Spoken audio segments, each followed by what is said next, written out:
My name is Marcus Thompson, and if you'd asked me 2 years ago to describe my life, I would have rattled off numbers.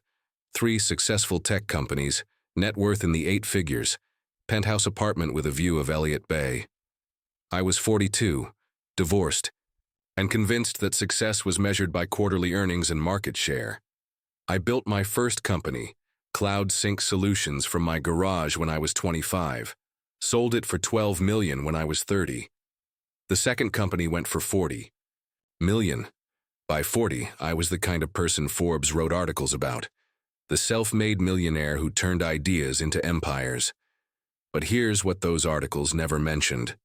I was completely alone. Sure, I had employees, business partners, people who needed things from me. But at the end of the day, I went home to a 4,000 square foot apartment where the only sounds were the hum of expensive appliances and my own footsteps echoing off marble floors. I thought I had everything figured out. I thought success meant never needing anyone, never being vulnerable, never letting emotions cloud business decisions. I was wrong about a lot of things back then. This is the story of how a 12-year-old boy taught me what success actually looks like. The rain was coming down hard that Tuesday evening in downtown Seattle, the kind that turns the city's steep streets into rivers. I was rushing from my Tesla to the entrance of the Columbia Center, phone pressed to my ear, closing another 7-figure deal. That's when I literally ran into him. "Watch it," I snapped, steadying myself as coffee spilled across my Italian leather shoes. The kid couldn't have been more than 12, soaked to the bone, clutching a soggy cardboard sign that read, "Hungry. Please help." For a moment, we just stared at each other. His dark eyes held something I hadn't seen in years of boardroom meetings, raw, unfiltered survival.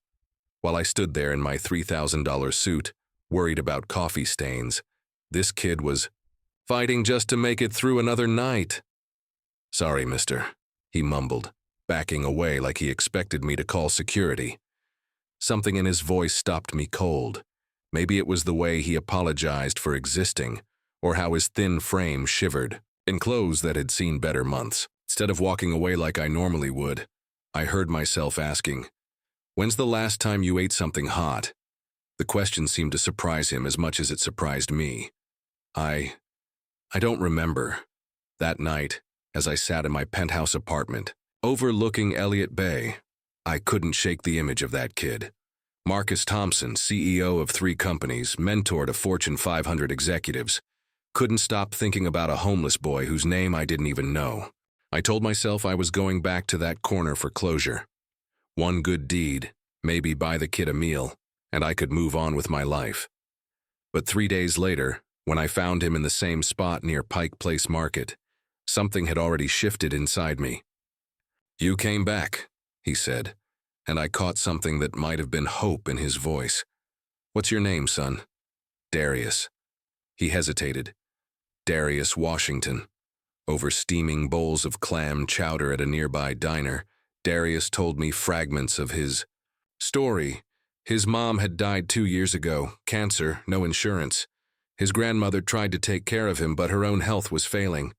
The system had shuffled him between foster homes until he decided the streets were safer than another house with strangers who saw him as a paycheck. "Don't you have school?" I asked. He laughed, but there was no humor in it. "Hard to focus on. Algebra when you don't know where you're sleeping tonight." As I watched him devour his second bowl of soup, I saw something that reminded me of myself at his age, that fierce determination to survive, to prove the world wrong. The difference was, I'd had advantages he'd never dreamed of. "Darius," I said, surprising myself with what came next, "what if you didn't have to worry about where you're sleeping tonight?" The social worker, Linda Martinez, looked at me like I'd lost my mind. "Mr. Thompson, fostering isn't something you do on impulse. This is a child's life we're talking about." We were sitting in her cramped office in South Seattle, surrounded by case files and the weight of too many broken promises. I'd spent the last week learning about the foster care system, and frankly, it terrified me more than any business negotiation ever had. "I understand this isn't typical," I said, leaning forward. But I've done my research. I've talked to family lawyers, child psychologists. I can provide stability, education, opportunities. Can you provide love? Linda interrupted. Because that's what Darius needs most, not another adult who sees him as a project. Her question hit harder than she probably intended. Love wasn't exactly my strong suit. My ex-wife Sarah had made that clear during our divorce 3 years ago. You love your companies more than you could ever love a person, she'd said. But something about Darius was different. When I'd found him that second time, shivering in a doorway with a fever, something protective had awakened in me that I didn't know existed. I want to try, I said quietly. He deserves someone who wants to try. Linda studied me for a long moment. Darius has been hurt by a lot of adults who wanted to try, Mr. Thompson. If you're not absolutely certain, I'm certain. The words came out with more conviction than I'd felt about anything in years. Maybe I didn't know how to be a father, but I knew how to fight for what mattered. And somehow, this kid had become what mattered. The first night Darius spent in my apartment was the longest of my life. I'd converted my home office into a bedroom, complete with a bed that probably cost more than most people's cars. He stood in the doorway, a small duffel bag containing everything he owned clutched in his hands. "This is really my room?" he asked, voice barely above a whisper. "It's really yours." He sat on the edge of the bed like he was afraid it might disappear. "How long can I stay?" The question broke my heart. How many times had this kid been told something was temporary? How many promises had been broken? "As long as you want," I said. "This isn't temporary, Darius. This is home." He looked up at me. Then, and I saw tears he was fighting hard not to shed. "Why are you doing this? You don't even know me." I sat down beside him, choosing my words carefully. Maybe that's exactly why. No expectations, no disappointments from the past. Just the chance to start over. That night I heard him crying through the walls. Soft, muffled sobs that he probably thought I couldn't hear. I wanted to go to him, but I didn't know how. Instead, I stood outside his door, my hand raised to knock, paralyzed by the fear that I'd say the wrong thing. The next morning, we sat across from each other at my granite kitchen island, eating breakfast in awkward silence. The Seattle skyline stretched out beyond floor-to-ceiling windows, but the distance between us felt even wider. "So," I said finally, "we should probably talk about school." Getting Darius enrolled at Lakeside School, the same prep school where Bill Gates had studied, seemed like the logical choice. I'd donated enough to their scholarship fund over the years to buy my way past the waiting list. What I hadn't considered was how a kid who'd been surviving on the streets would fit into a world of privilege I'd never questioned. Mr. Thompson called Dr. Patricia Henley, the headmaster, after Darius's first week. "Could we have a word?" Her office overlooked the school's pristine campus, where students in polo shirts and khakis moved between classes with the casual confidence that comes from never doubting your place in the world.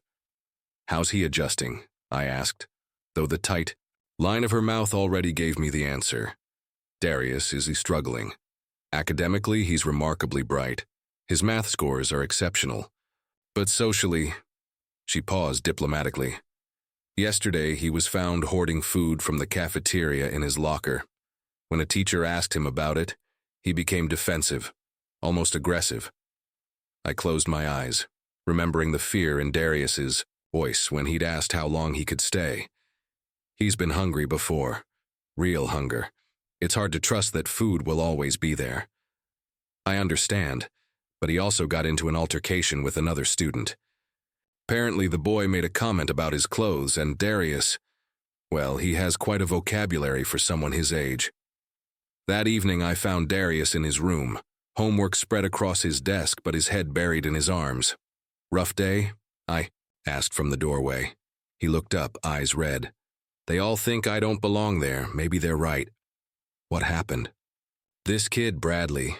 He said I probably stole my backpack because kids like me don't have nice things." Darius's voice was tight with held-back emotion. "I wanted to hit him so bad, Marcus. On the street. If someone disrespected you like that. But, "You're not on the street anymore." "No," he said quietly, "but I don't know how to be anywhere else." The turning point came on a Saturday morning when I found Darius trying to sneak out before dawn. He was fully dressed, backpack on, moving toward the door with the practiced silence of someone used to avoiding detection. "Going somewhere?" I asked from the kitchen where I'd been sitting with my coffee, waiting. He froze, caught. I was just running. "I get it." I gestured to the stool across from me. "Want to tell me why?" For a moment I thought he might bolt anyway. Then his shoulders sagged and he sat down, still clutching his backpack like a lifeline. "Yesterday you had that big meeting, the one where you were all stressed, talking loud on the phone about losing money." His voice was small. "I know what happens when people lose money. They can't afford to keep kids like me anymore." The pieces clicked together. My conference call about a failed acquisition. Just business to me, but to Darius it must have sounded like his world crumbling again. "Darius, look at me." I waited until his eyes met mine. "I've lost more money in a single day than most. People see in a lifetime, it's just numbers, you're not. But what if, no what ifs, here's the truth. I have more money than I could spend in 10 lifetimes.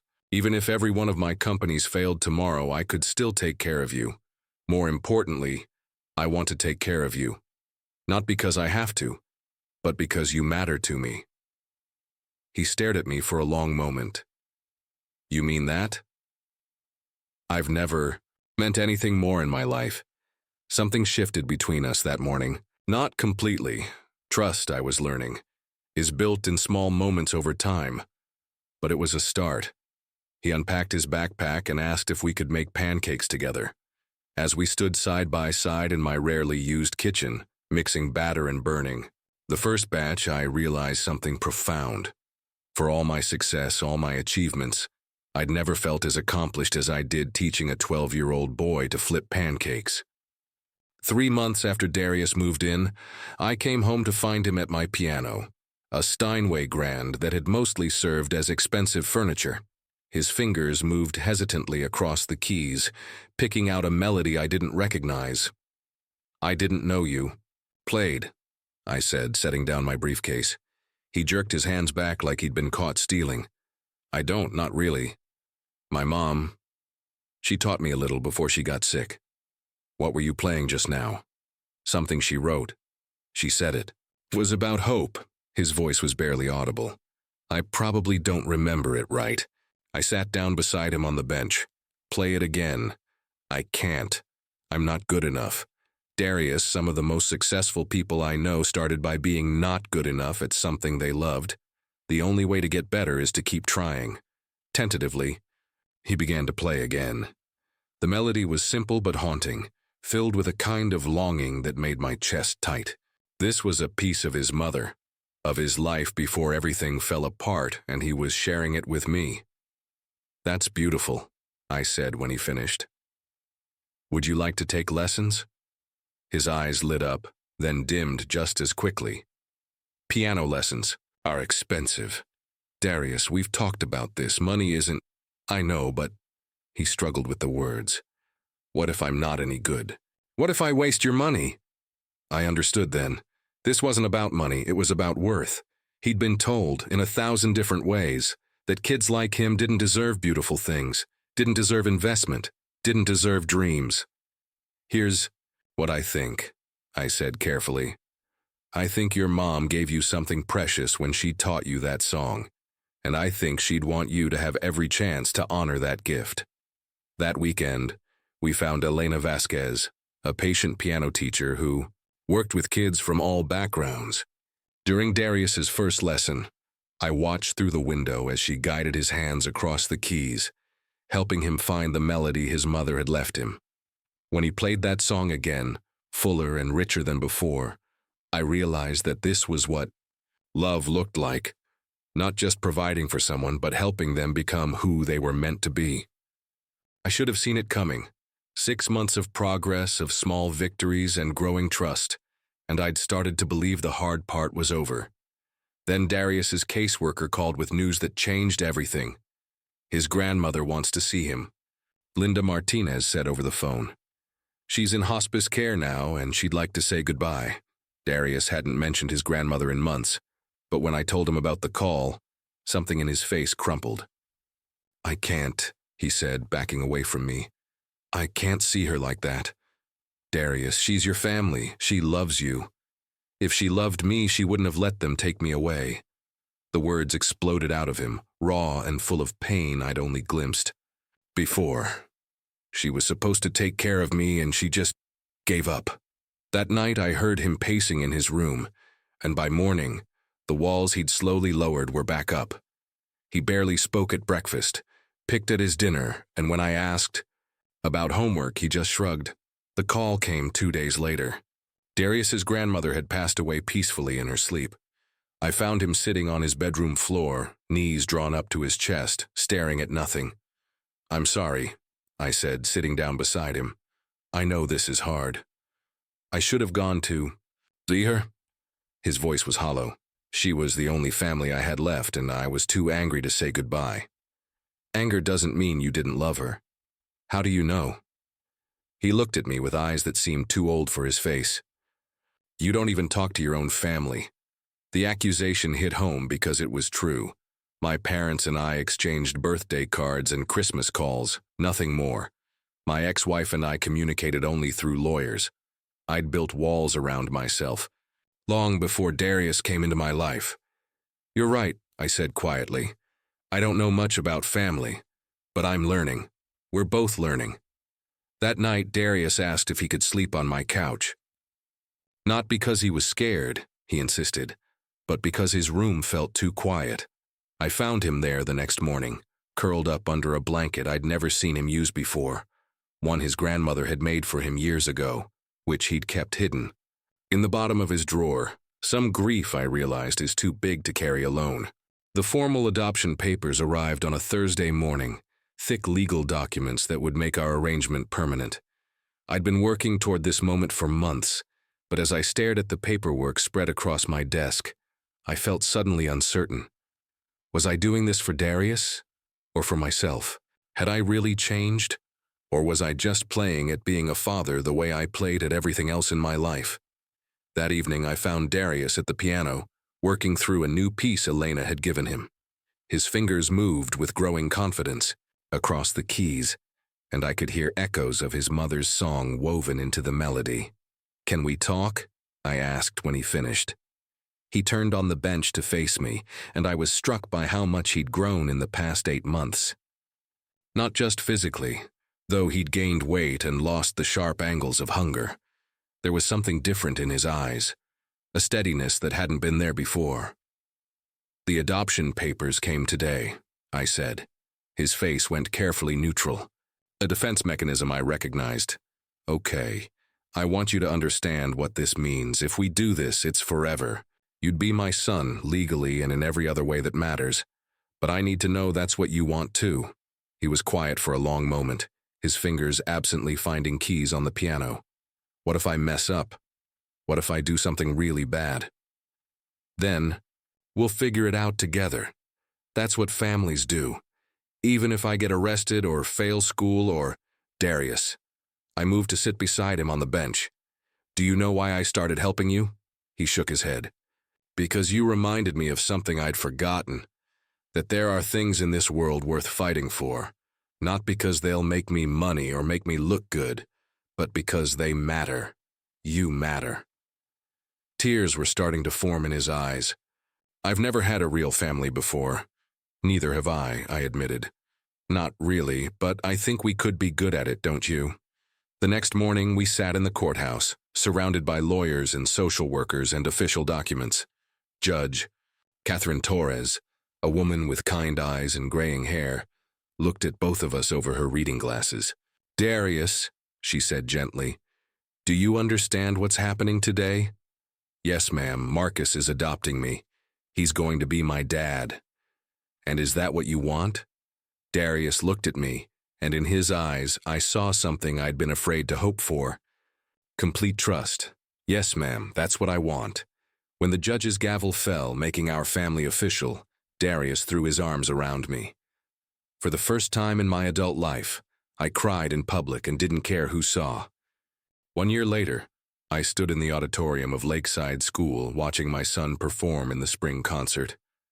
Darius sat at the grand piano on stage, his hands moving with newfound confidence across the keys. The piece he'd chosen was the song his mother had written, the one about hope, but he'd arranged it himself, adding complexity and depth while keeping the heart of her melody intact. The audience was silent, captivated. Parents who'd once whispered about the charity case now leaned forward, listening to something beautiful being born from pain transformed into purpose. But it wasn't the music that made me proud, though it was extraordinary. It was the boy who'd created it. The same kid who'd once apologized for existing now commanded the stage with quiet dignity. The same child who'd hoarded food in his locker now volunteered at the food bank downtown every weekend. The same young man who'd been ready to run rather than trust now helped other foster kids transitioning into new homes. After the concert, as parents and students mingled in the lobby, Bradley Morrison, the boy who'd once mocked Darius's clothes, approached us nervously. "Darius, that was amazing," he said, his earlier arrogance replaced by genuine admiration. "I'm sorry about, before, I was being a jerk." Darius studied him for a moment, then nodded. "We all make mistakes. Thanks for listening tonight." As Bradley walked away, I put my hand on Darius's shoulder. "That was gracious of you. You taught me that," he said, "about second chances." Driving home through the Seattle evening, past the corner where we'd first met, Darius was quiet. Finally, he spoke. "Marcus? Yeah? Do you think my mom would be proud?" I pulled over, not trusting myself to drive while my vision blurred. "Son, I think she'd be amazed by the man you're becoming. I miss her. I know. But look what she left behind. That song, your talent, your heart. Those are gifts that keep giving," he nodded, wiping his eyes. "I want to write a song for you too. For us, is that okay?" I'd be honored. That night, as I listened to him practice through the walls of our home, our real home, built on trust and time and the daily choice to show up for each other, I thought about the day everything changed. People always ask me about the moment I decided to adopt Darius, as if it was a single instant of clarity. The truth is, there was no moment. There were 1,000 moments, each small choice to stay, to try, to believe that love could be learned and families could be built, not just born. The day everything changed wasn't the day I met a homeless boy on a rainy Seattle street. It was every day after that, when we both chose to become the family we'd never had but always needed. Some stories end with dramatic revelations or grand gestures. This one ends with something more precious. The ordinary miracle of a father and son, practicing piano together in a house that finally feels like home, building a future one note at a time. In the business world, I'm known for turning around, failing companies, for seeing potential where others see problems. But my greatest success will never appear in Forbes or Fortune. It's the young man upstairs, writing music that would make his mother proud, dreaming dreams I helped him believe he deserved. He just wanted help. I just wanted to give it. And in the end, we both got something neither of us had dared to hope for. We got each other.